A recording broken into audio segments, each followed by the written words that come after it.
వాతావరణ శాఖ వారి దగ్గర నుంచి అందిన సమాచార పరంగా రాబోయే 3 రోజులు వర్షాలు. ఇప్పటికే రాజమండ్రి మున్సిపల్ కమిషనర్ గారితో చర్చించడం జరిగింది. ఇంజనీరింగ్ డిపార్ట్మెంట్ వారితో కూడా డిస్కస్ చేయడం జరిగింది. నగరంలో అనేక చోట్ల పనులు అవుతూ ఉన్నాయి. పనులు అవ్వడం వల్ల ఈ వర్షాలు పడడం వల్ల ప్రజలకు ఇబ్బందులు కలిగే పరిస్థితులు కనబడతా ఉన్నాయి. దాని మీద చర్యలు తీసుకోమన్నాం. అలాగే చాలా చోట్ల మేజర్ డ్రైన్స్ మీద ఇంకా స్లాబ్స్ వేయలేదు. వర్షం పడినప్పుడు వర్షపు నీరు అంతా కూడా రోడ్ లెవెల్కి లెవెల్ అయితే ప్రజలు అది కూడా రోడ్ అనుకొని అక్కడ ఏదైనా సరే జరగరాని సంఘటన జరిగే పరిస్థితులు కనబడుతున్నాయి. కాబట్టి దాని మీద కూడా జాగ్రత్తలు వహించాలని ఇంజనీరింగ్ డిపార్ట్మెంట్ వారికి తెలియజేయడం కూడా జరిగింది. ప్రజలకు విజ్ఞప్తి చేస్తూ ఉన్నాం, నగరంలో అనేకమైన చోట్లు వర్క్స్ నడుస్తూ ఉన్నాయి. మీరు ఈ వర్షాకాలంలో బయటికి వెళ్తూ ఉన్నప్పుడు జాగ్రత్తగా అడుగులు వేయవలసిందిగా కోరుతూ ఉన్నాం. అలాగే హెల్త్ డిపార్ట్మెంట్ వారితో కూడా రివ్యూ చేయడం జరిగింది. గతంలోని ఈ పాటి వర్షం పడితే ఊరంతా నీట మునిగేది, కానీ ఈ రోజున నీరు అనేది నిలబడుతున్నా ఒక హాఫ్ అన్ అవర్లోని అదంతా కూడా నీరు బయటికి క్లియర్ అయ్యే పరిస్థితులు కనబడతా ఉన్నాయి.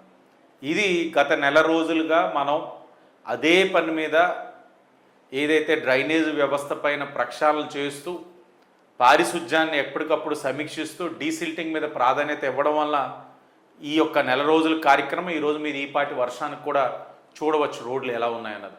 అయినప్పటికీ కూడా ఇంకా చాలా ప్రాంతాలు ఇంకా నీట మునుగుతూ ఉన్నాయి.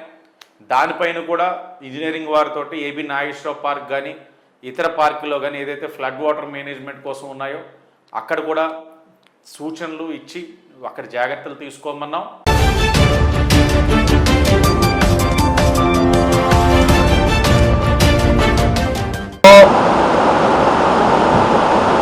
ఏం రాజ్యాంగం నడుస్తూ ఉందండి? రెడ్ బుక్ రాజ్యాంగం నడుస్తుందా? అసలు జరుగుతున్న సంఘటనలు గడిచిన 40 రోజుల్లో అసలు ఏం చేస్తూ ఉన్నారు? లోకేష్ గారు చెప్పినట్టు ఇదేంటంటే రెడ్ బుక్ రాజ్యాంగమా?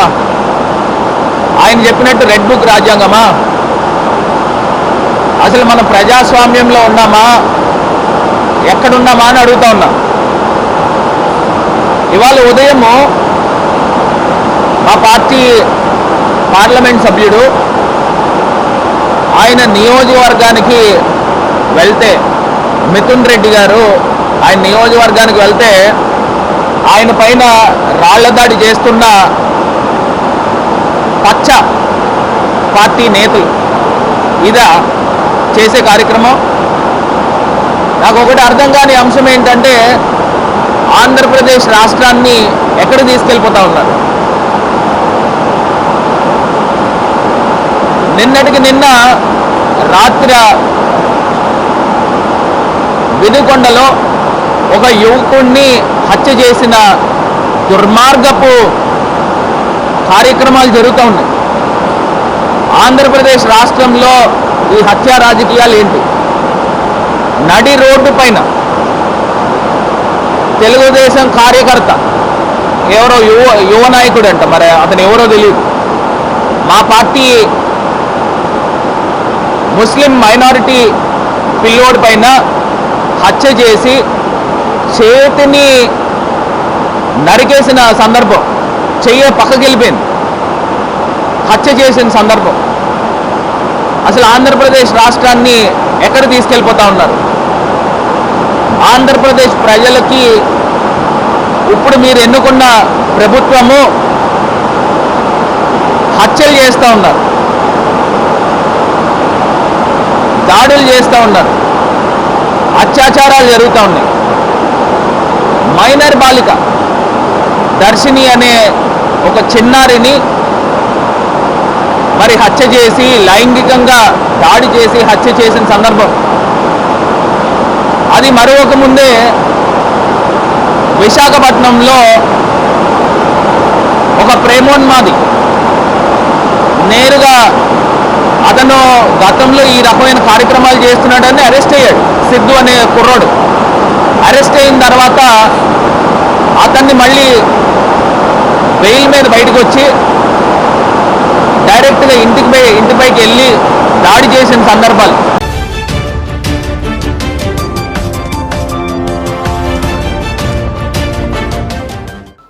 ఈ ప్యానల్కి చైర్మన్గా కంటెస్ట్ చేస్తున్నటువంటి మేమందరం ప్రతిపాదించినటువంటి వ్యక్తి, రాజమండ్రి ఛాంబర్ ఆఫ్ కామర్స్ అధ్యక్షునిగా, వర్తక వాణిజ్య రంగాలలో సుదీర్ఘమైనటువంటి అనుభవం కలిగిన వ్యక్తిగా, అలాగే వెంకటేశ్వర జనరల్ మార్కెట్కి ఒక అధ్యక్షునిగా, అలాగే రోటరీ క్లబ్కి, క్రెడాయికి, అలాగే అనేక స్వచ్ఛంద సేవా సంస్థలన్నిటికీ కూడా అధ్యక్షుడిగా చేసి ఎన్నో రంగాలలో సేవలు అందించిన వ్యక్తి శ్రీ నందెపు శ్రీనివాస్ గారిని ఇవాళ ఈ ప్యానెల్కి చైర్మన్గా ప్రతిపాదిస్తూ నిర్ణయం తీసుకోవడం జరిగింది. మరి నందెపు శ్రీనివాస్ గారి గురించి కొత్తగా మీకు పరిచయం చేయాల్సిన అవసరం లేదు. అతను రాజకీయాల్లో కానీ, స్వచ్ఛంద సంస్థల్లో కానీ, రాజమండ్రిలో అనేక సేవా కార్యక్రమాలు చేయడంలో కానీ, అలాగే అన్ని సంస్థల పట్ల ఆయనకున్నటువంటి అవగాహన విషయంలో కానీ ఆయన్ని దృష్టిలో పెట్టుకుని ఇవాళ ఒక రాజకీయాలకు అతీతంగా ఒక మంచి వ్యక్తిని, సమాజం పట్ల బాధ్యత ఉన్న వ్యక్తిని, అంతేకాకుండా బ్యాంకుని కాపాడడానికి, బ్యాంక్ ఖాతాదారులకి మెరుగైన సౌకర్యాలు కల్పించబడే విధంగా, ఒక మేలైన సంస్కరణలు తీసుకొచ్చే విధంగా, బ్యాంక్ని సక్రమ మార్గంలో నడిపించే విధంగా ఇవాళ నందెపు శ్రీనివాస్ గారిని మరి ముందు పెట్టడం జరుగుతోంది. అలాగే వారిని ఆశీర్వదించమని వారి ప్యానెల్లో పోటీ చేస్తున్నటువంటి కథమా డైరెక్టర్స్ అందరినీ కూడా మీకు పరిచయం చేయడానికి ఒక ప్రయత్నం చేస్తున్నా. అందులో పెద్దలు, పూజ్యులు, ఛాంబర్ ఆఫ్ కామర్స్ అధ్యక్షుడిగా పనిచేసినటువంటి, అలాగే రూరల్ కాన్స్టిట్యూన్సీ నుంచి కూడా 2 సార్లు కంటెస్ట్ చేసినటువంటి ఆకుల రాజు గారి కుమారుడు ఆకుల శ్రీనివాస్ ఒక వ్యాపారవేత్తగా, ఒక ఔత్సాహిక వ్యాపారవేత్తగా, ఒక మంచి ఆలోచనలతో చదువుకున్నటువంటి వ్యక్తిగా, అంతేకాకుండా రాజమండ్రిలో ఉన్న వివిధ వర్గాల వ్యాపార సంస్థలతో ఆయనకున్న పరిచయాన్ని దృష్టిలో పెట్టుకుని, వీర్రాజు గారికి ఉన్న అనుభవాన్ని దృష్టిలో పెట్టుకుని, వీర్రాజు గారు కూడా సెంట్రల్ బ్యాంక్ చైర్మన్గా పనిచేశారు. సో వారిని కూడా దృష్టిలో పెట్టుకుని వారి కుమారుడిని మరి ఆర్యాపురం అర్బన్ బ్యాంకుకి డైరెక్టర్గా ఆకుల శ్రీనివాస్ గారిని కూడా ఎంపిక చేయడం జరిగింది. అలాగే రాజమండ్రిలో బార్ అసోసియేషన్ మరి సెక్రటరీగా కానీ, బార్ అసోసియేషన్లో కీలకమైనటువంటి పదవులు చేస్తూ ఒక అడ్వకేట్గా దాదాపు రాజమండ్రిలో ఒక 20 నేషనలైజ్డ్ బ్యాంక్స్కి కూడా ఒక ప్యానల్ అడ్వకేట్గా ఉండి గతంలో కోఆపరేటివ్ బ్యాంక్లో డైరెక్టర్గా పనిచేసిన వ్యక్తి దోళాల త్రినాథ్ గారిని కూడా ఒక డైరెక్టర్గా మేము ప్రపోజ్ చేయడం జరిగింది. అలాగే పెద్దలు, పూజ్యులు, కీర్తిశేషులు నందం సీతారామరాజు గారు, ఆయన అర్బన్ బ్యాంక్ చైర్మన్గా అర్బన్ బ్యాంక్ ఎలా ఉండాలి, అర్బన్ బ్యాంక్ని పేదలకు ఏ రకంగా దగ్గరికి తీసుకువెళ్ళాలి, ఏ రకమైన రిఫార్మ్స్ తీసుకురావాలి, బ్యాంకులో ఎలా నిజాయితీగా పనిచేయాలి, బ్యాంకు డబ్బు అంటే మన వ్యాపారంలో, మన కుటుంబంలో డబ్బుగా భావించి ₹1 కూడా దుర్వినియోగం కాకుండా బ్యాంకుని ఎలా కాపాడాలన్న దాని మీద మన నిరంతరం పనిచేసినటువంటి పెద్దలు నందం సీతారామరాజు గారు. వారి కుమారుడు కూడా మాజీ డైరెక్టర్గా ఉండి ఇవాళ గతంలో జరిగిన పొరపాట్లన్నీ కూడా వేలెత్తి చూపించిన వ్యక్తిగా నందం కుమార్ రాజా గారిని ఇవాళ మా ప్యానెల్లో డైరెక్టర్గా కూడా ఎంపిక చేసుకోవడం జరిగింది. అలాగే నా స్నేహితుడు, సన్నిహితుడు కేబుల్ రమణ మీ అందరికీ తెలుసు. అతను కూడా ఎన్నో స్వచ్ఛంద సంస్థలకి కార్పొరేటర్గా వారి భార్య కానీ ఆయన కానీ కార్పొరేటర్గా పనిచేస్తూ అక్కడ మా ప్రాంతంలో ఆల్మోస్ట్ పేపర్ మిల్లు పరిసర ప్రాంతాల్లో ఎంతో మంచి పేరు తెచ్చినటువంటి కేబుల్ రమణ కుటుంబం నుంచి ఒక బ్రాహ్మణ సామాజిక వర్గం. ఎందుకని బ్రాహ్మణ సామాజిక వర్గం అని చెప్తున్నానంటే, అసలు బ్యాంకు వ్యవస్థాపకులు సరిపల్లా విశ్వేశ్వరరావు గారు, వారిని తలుచుకోవాలంటే అక్కడ ఆయన స్టార్ట్ చేసినటువంటి ఈ బ్యాంకు వాళ్ళ 105 సంవత్సరాల చరిత్ర కలిగిన బ్యాంకులో బ్రాహ్మణ సామాజిక వర్గమే కాకుండా మా ప్రాంతంలో ఎంతోమంది ఖాతాదారులు, ఎంతోమంది లోన్స్ తీసుకున్న వాళ్ళు, ఎంతోమంది డిపాజిటర్స్ ఉన్నారు. ఆల్మోస్ట్ అటువంటి ప్రాంతం నుంచి కేబుల్ రమణ అన్నయ్య గారిని, నండూరు సుబ్బారావు గారిని మేము ప్రపోజ్ చేయడం జరిగింది. అంటే రమణ గారికి కూడా ఖచ్చితంగా బ్యాంకు మీద ఎంతో అవగాహన ఉండి ఆ కుటుంబం ఆ కోఆపరేటివ్ బ్యాంక్ మీద ఎంతో ప్రేమ చూపించిన వ్యక్తులు వాళ్ళు. సో వాళ్ళ నాన్నగారు కూడా కోఆపరేటివ్ బ్యాంకులో డబ్బులు దాచుకునేవారు. ఆ చుట్టుపక్కల ఎంప్లాయీస్ అందరితో కూడా డబ్బులు డిపాజిట్ చేయించేవారు కేబుల్ రమణ కుటుంబం అంతా కూడా. అంటే వారి కుటుంబం నుంచి కూడా సుబ్బారావు గారిని మేము ప్రపోజ్ చేయడం జరిగింది. అలాగే మేమందరం ఇలా కూర్చున్నామంటే, మేమందరం కలిసామంటే దానికి కారణం డాక్టర్ లంక సత్యనారాయణ గారు.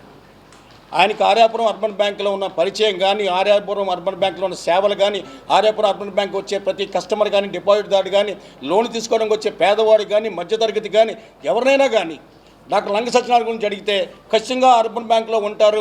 అర్బన్ బ్యాంక్ వెళ్తే లంక సత్యనారాయణ గారిని చూడొచ్చు.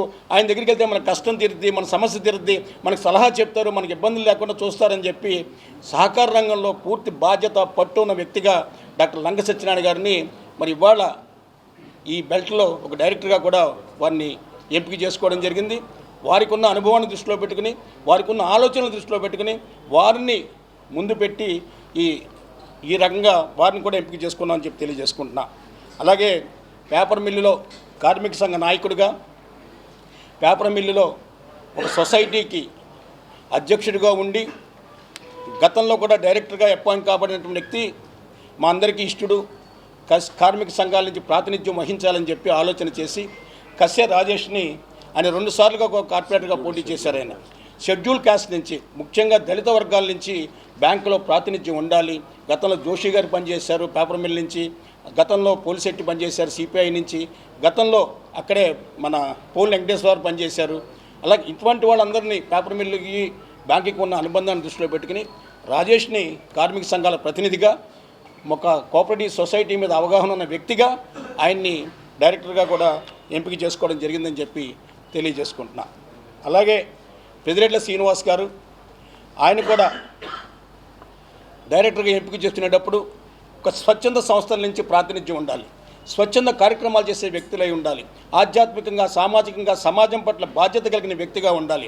రాజమండ్రి కొరియర్ అసోసియేషన్కి అధ్యక్షుడిగా సేవలు అందిస్తూ ఎక్కడ ఏ కార్యక్రమం జరిగినా నాకుంటూ బాధ్యత ఉందని చెప్పి తనకున్నటువంటి ఆదాయంలో ఆలోచనలో ఎంతో కొంత షేర్ చేసుకుంటూ 10 మందికి కాంట్రిబ్యూట్ చేయడానికి, 10 మందికి సహాయం చేయడానికి నేను ఉంటాను ఎప్పుడని చెప్పి ముందుకొచ్చి ఇవాళ ఏ రకమైనటువంటి సేవ చేయాలన్నా, సర్వీస్ చేయాలన్నా నేను ఉంటాను మీతోటని చెప్పి ఈ రాజకీయాల్లోనే కాకుండా స్వచ్ఛంద సంస్థల ద్వారా కానీ, ఆధ్యాత్మిక కార్యక్రమాల ద్వారా కానీ ఎన్నో సేవలు అందించిన వ్యక్తిగా, ఒక స్వచ్ఛంద సేవకుడిగా మన పెద్దిరెడ్ల శ్రీనివాస్ గారిని ఇందులో డైరెక్టర్గా ఎంపిక చేసుకున్నామని చెప్పి కూడా మీకు తెలియజేసుకుంటున్నా. అలాగే కమ్యూనిస్ట్ పార్టీ నుంచి గతంలో నా చిన్నప్పుడు మేము తుమ్మలంలో ఉండేవాళ్ళం. ఆ తుమ్మలావ ప్రాంతం అంతా కూడా గతంలో ఆర్యాపురం అర్బన్ బ్యాంక్ అంటే తుమ్మలావ ప్రాంతం, ఆర్యాపురం, మూలగొయ్యి, రెడ్డిలపేట, సీతంపేట, కోట్లింగాలపేట ఈ ప్రాంతంలో ఎక్కువ పరిచయం ఉన్న వ్యక్తులు ఉండేవారు. దేవీ చౌక్ ప్రాంతం అంతా కూడా ఆ రోజుల్లో పెద్దలు కమ్యూనిస్ట్ పార్టీ నుంచి ఎక్కువ ఆ బ్యాంకులో ప్రాతినిధ్యం వహించేవారు. గతంలో ఎంతోమంది నాకు తెలిసి యాళ్ల సూర్యారావు దగ్గర నుంచి, వానపల్లి వీరస్వామి గారి దగ్గర నుంచి, అనేక మంది గని సత్యనారాయణ గారి దగ్గర నుంచి వీరందరూ కూడా కమ్యూనిస్ట్ పార్టీ కాంట్రిబ్యూషన్తో ఆర్యాపురం అర్బన్ బ్యాంక్లో ముందుకెళ్ళడానికి సహాయం చేసినటువంటి వ్యక్తులు ఉండేవారు అందులో కమ్యూనిస్ట్ పార్టీలో. ఆ సిపిఐ పార్టీకి ప్రాతినిధ్యం ఉండాలని కుండ్రపు రాంబాబు గారిని మరి కమ్యూనిస్ట్ పార్టీ ఆఫ్ ఇండియా నుంచి వారిని డైరెక్టర్గా కూడా ఎంపిక చేసుకుని వాళ్ళు కూడా కార్మిక వర్గాల నుంచే కాకుండా పేదల పట్ల బాధ్యత కలిగి పేదవాళ్ళకి బ్యాంకును చేరువ చేయడానికి ఒక ప్రయత్నం చేసేలో భాగంగానే కమ్యూనిస్ట్ పార్టీ నుంచి రాంబాబు గారిని మా ప్యానెల్లో డైరెక్టర్గా కూడా ఎంపిక చేసుకున్నామని చెప్పి కూడా మీకు తెలియజేసుకుంటున్నా.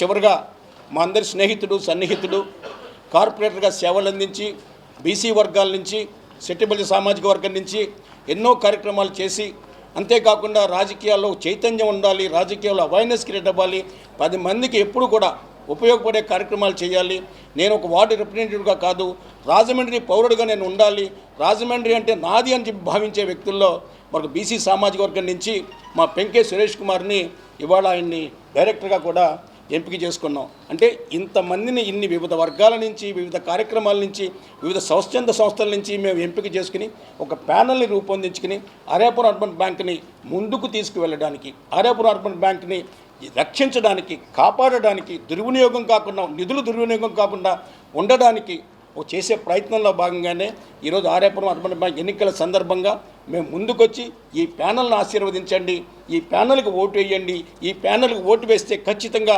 బ్యాంకుని ఏ రకంగా ముందుకు తీసుకువెళ్ళాలి, బ్యాంకుని ప్రజలకు ఏ రకంగా చేరువ చేయాలనే దాని మీద ఒక ఆలోచన చేసి ఈ ప్యానల్ నేను కానీ మాజీ శాసనసభ్యులు, మాజీ అంటే నా మనసు ఒప్పుకోదు కానీ శాసనసభ్యులుగా పనిచేసి దివంగత జక్కంపూడి రామ్మోహన్ రావు గారి కుటుంబం అంటే రాజమండ్రే కాదు ఈ రాష్ట్రం అంతా కూడా జక్కంపూడి కుటుంబం అంటే ఒక వైబ్రేషన్, జక్కంపూడి కుటుంబం అంటే ఒక స్నేహం, జక్కంపూడి కుటుంబం అంటే ఒక మనసున్న మనుషులు, వీళ్ళు పోరాట పటిమ ఉంది, వీళ్ళ దగ్గర మనం స్నేహం చేస్తే మన కష్టంలో ఉంటారు, సమస్యల్లో ఉంటారు, ఇబ్బందుల్లో ఉంటారని భావించే వ్యక్తుల్లో నేను కూడా ఒకరిని. కాబట్టి ఇవాళ శాసనసభ్యుడిగా పనిచేసి ఇవాళ ఓటమి గెలుపని డిఫరెంట్గా ఆలోచించవచ్చు, కానీ రాజా ఏదైతే ఆయన ఆలోచన చేసి ఈ బ్యాంకుని మనం ఖచ్చితంగా ముందుకు మన వాళ్ళని పెట్టి బ్యాంకుని మనం కాపాడుకోవాలని ఆలోచన చేసి రాజా గారి నేతృత్వంలో పెద్దలు మాజీ శాసనసభ్యులు గౌరవనీయులు రాజమండ్రికి 2 సార్లు శాసనసభ్యుడిగా పనిచేసినటువంటి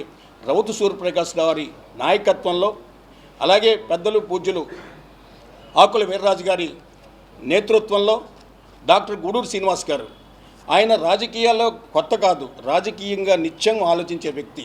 ఆయన యాక్చువల్గా డాక్టర్గా ప్రాక్టీస్ చేసినప్పటికీ కూడా రాజకీయాల్లో ఏం జరుగుతోంది, సమాజంలో ఏం జరుగుతోంది, సొసైటీలో ఏం జరుగుతోంది, సొసైటీని ఏ రకంగా మనం సహాయం చేయాలి, కాంట్రిబ్యూట్ చేయాలి, సొసైటీ పట్ల బాధ్యతగా ఎలా ఉండాలన్న దాని మీద నిత్యం ఆలోచించే వ్యక్తిగా, రాజశేఖర రెడ్డి గారి కుటుంబానికి అత్యంత సన్నిహిత సహచరుడుగా వారు ఉన్నారు. కాబట్టి గూడూరు శ్రీనివాస్ గారు కూడా ఇవాళ మా అందరితో పాటు కూర్చుని ఇవాళ ఈ కార్యక్రమంలో నేను కూడా మీతో చేయూతనిచ్చి అందరం కలిసి ఈ బ్యాంకుని మంచి ప్యానల్ని గెలిపించుకోవడానికి మా కాంట్రిబ్యూషన్ కూడా ఉంటుందని చెప్పి ఆలోచన చేసి ఇవాళ ఈ ప్యానల్ని రూపొందించామని చెప్పి కూడా తెలియజేసుకుంటూ, రేపు 20వ తారీఖున జరగబోయే ఎన్నికల్లో ఆర్యాపురం కోఆపరేటివ్ అర్బన్ బ్యాంకులో మరలా మాజీ చైర్మన్ చల్లా శంకర్రావు గారు చైర్మన్గా పోటీ చేస్తూ ఆయన ఓటమి నైరుస్యంతో ఓడిపోతున్నాం అనేటువంటి భయంతో లేనిపోయిన అభూత కల్పనలు, కట్టుకథలు ప్రెస్లో చెప్పడం జరిగింది.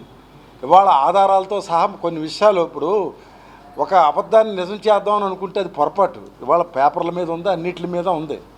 ఇవాళ ఆయన చేసిన ఆరోపణ ఏంటంటే, రౌతు సూర్యప్రకాశ్రావు గారు నేను చైర్మన్గా పోటీ చేస్తుంటే ఆయన తట్టుకోలేక 2019లో నా మీద 51 ఎంక్వైరీ వేసారనేటువంటి ఒక అబోధ కల్పన, కట్టుకథలు చెప్పి ఓటమి నైరుస్యంతో ఆయన చేసిన ఆరోపణ. ఒక్కసారి వెనక్కి తిరిగి చూసుకున్నట్లయితే నేను 2004, 2009లో శాసనసభ్యుడిగా ఉన్నప్పుడు మొదటి నుంచి కూడా నాకు ఏంటంటే ప్రజాస్వామ్యయుతంగా ప్రతి రంగం కూడా ప్రజా పరిపాలన ఉండాలని కోరుకునేటువంటి వ్యక్తిని నేను. అలాంటి ఆలోచనతో 2000 నా మీద పోటీ చేసినటువంటి ఆ రోజు గోరంట్ల బుచ్చి చౌదరి గారు తెలుగుదేశం పార్టీ నుంచి, ప్రజారాజ్యం నుంచి చల్లా శంకర్రావు గారు పోటీ చేశారు. నేనేమో కాంగ్రెస్ నుంచి పోటీ చేసి ఎమ్మెల్యేగా నేను గెలవడం జరిగింది. అయితే ఆయన ఓడిపోయిన తర్వాత నా దగ్గరికి వచ్చి, తమ్ముడు నేను నా వయసు అయిపోయింది, ఇది నాకు జీవితంలో ఆఖరి కోరిక, నన్ను ఆర్యాపురం కోఆపరేటివ్ అర్బన్ బ్యాంకు చైర్మన్గా నన్ను చేయాలని చెప్పి ఆయన రిక్వెస్ట్ చేయడం జరిగింది. నేను సరే అన్నయ్య నాకు కొద్ది టైం ఇయ్యని చెప్పి పార్టీలో ఉన్న ప్రముఖులతో అందరితోనూ చర్చిస్తే ఏ ఒక్కరు కూడా ఒప్పుకోలేదు. నువ్వు అందరినీ నమ్ముతావు, ఏరు దాటిన తర్వాత తెప్ప తగిలేస్తాడని చెప్పి ఆ రోజు పెద్దలు చెప్పడం జరిగింది నాకు.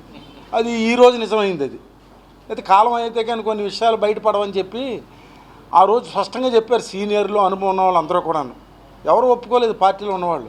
ఇదేంటి ఎవరు ఒప్పుకుంటలేదేంటి ఈయన గురించి, అందరినీ మంచిగా గుడ్డిగా నమ్మడం నా తప్ప అని చెప్పేసి, ఏదైనా ఆయన పాపం ఆఖరి చివరి కోరిక అంటున్నాడు, ఇదే జీవితంలో ఆఖరి కోరిక అంటున్నాడు అని చెప్పి పైన రాష్ట్ర ప్రభుత్వాన్ని కూడా వెళ్ళి నేను అప్పుడున్న కోఆపరేటివ్ మినిస్టర్ కృష్ణారెడ్డి గారికి చెప్తే, అలా పైనుంచి కిందాక చూసాడు, ఇదేం రాజకీయవేత్తవయ్యా నువ్వు, నీ మీద పోటీ చేసినోడిని మళ్ళీ తెచ్చి నువ్వు చైర్మన్గా ఎలా పెట్టుకుంటావు అక్కడ, అసలు మేమైతే మా అందరూ కూడా పదవులు అనేవి మా దగ్గరే పెట్టుకుంటాం.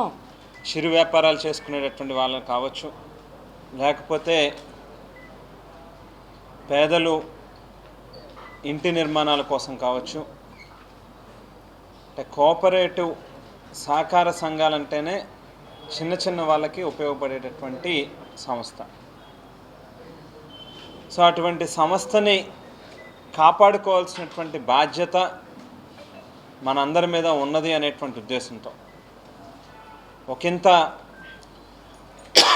ఎన్నికలు, శాసనసభ ఎన్నికలు, సార్వత్రిక ఎన్నికల్లో నష్టపోయి ఉన్నప్పటికీ, కాస్త నైరాశ్యం, నిస్తేజం ఉన్నప్పటికీ కూడా రాజకీయాల్లో గెలిపోవటం అనేటువంటిది సహజం. మన బాధ్యతగా ఇటువంటి సహకార సంస్థల యొక్క ఎన్నికలు వచ్చినప్పుడు ఓ మంచి ప్యానల్ని పెట్టాల్సినటువంటి అవసరం ఉంది అని చెప్పి ఆఖరి క్షణాల్లో, అంటే 11వ తేదీ నామినేషన్లు అయితే మా సుబ్రహ్మణ్యం అంకులు 10వ తారీఖు మాకు అపాయింట్మెంట్ ఇచ్చారు.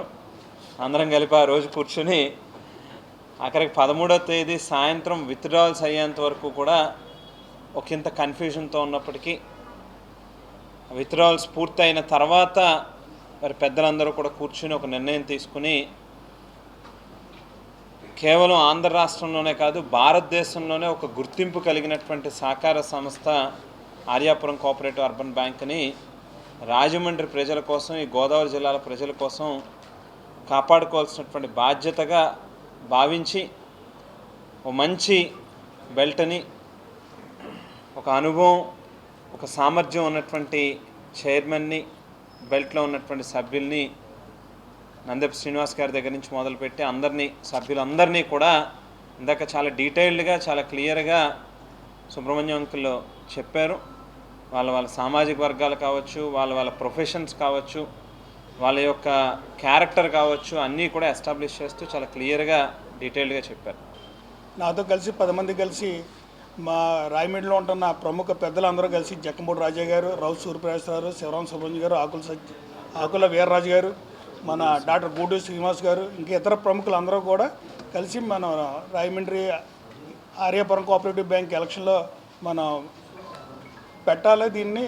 ఎందుకంటే ఆర్యాపురం కోఆపరేటివ్ బ్యాంక్ అనేది 1919లో పెట్టి 105 సంవత్సరాలు కలిగిన బ్యాంకులో మన రాయమండ్రికి మచ్చ వచ్చిందని చెప్పి మన వెనకాల ఉన్న పెద్దలందరూ ఆలోచించి ఈ రాయమండ్రికి ఈ మచ్చ పోవాలి అంటే మనం దీన్ని రాయమండ్రిలో ఎప్పుడు 100 సంవత్సరాల మట్టి ఎప్పుడు ఏనాడు మచ్చలేని దాన్ని ఈ 5 సంవత్సరాలు వీళ్ళు ఏదైతే 2014 నుంచి 2019 ఉందో అప్పుడే మన దాన్ని 51 ఎంక్వైరీ చేసి రాయమండ్రి ఆర్యాపురం కోఆపరేటివ్ బ్యాంకులో కూడా అవినీతి జరిగింది అని చెప్పి ఒక రికవరీ చేయాలని చెప్పేసి 5,62,00,000 రూపాయలు రికవరీ చేయాలని చెప్పి ఆ టర్మినల్లో ఎవరైతే మా మీద ఈరోజు పోటీ చేస్తున్నారో చల్లా శంకరరావు అండ్ టీంలో కొంతమంది డైరెక్టర్లు చల్లా శంకరరావుకి 5,62,00,000 రూపాయలు అవినీతి జరిగిందని చెప్పి రికవరీ చేయండి అని చెప్తే దాని మీద మళ్ళీ హైకోర్టుకి వెళ్ళి స్టే తీసుకొచ్చి ఈరోజు దాని మీద కంటిన్యూ అవుతూ ఈరోజు మళ్ళీ బ్యాంక్కి లాభాలు నడిపిస్తామని చెప్తున్నారంటే దాన్ని ఎంతవరకు సబబు అనేది మీరు ఆలోచించాలి. వెనకాల పెద్దలు పూజ్యులు శ్రీ రావు సూర్యప్రకాష్ రావు గారు, ఆకుల వీర్రాజు గారు, అలాగే శివరావు సుబ్రహ్మణ్యం గారు, యువ నాయకుడు శ్రీ జక్కంపూడి రాజా గారు, మేమంతా కలిపి మంచి వ్యక్తుల్ని సెలెక్ట్ చేసాం. సమాజంలో బాధ్యతాయుతంగా ప్రవర్తించే వ్యక్తులు, అనుభవజ్ఞులైన వ్యక్తుల్ని మంచి ప్యానెల్ మేము తయారు చేసాం. అందరినీ కూడా ఈ ప్యానెల్ గెలిపించవలసిందిగా మీ పత్రికా ముఖంగా మిమ్మల్ని అందరినీ కోరి ప్రార్థిస్తున్నాం.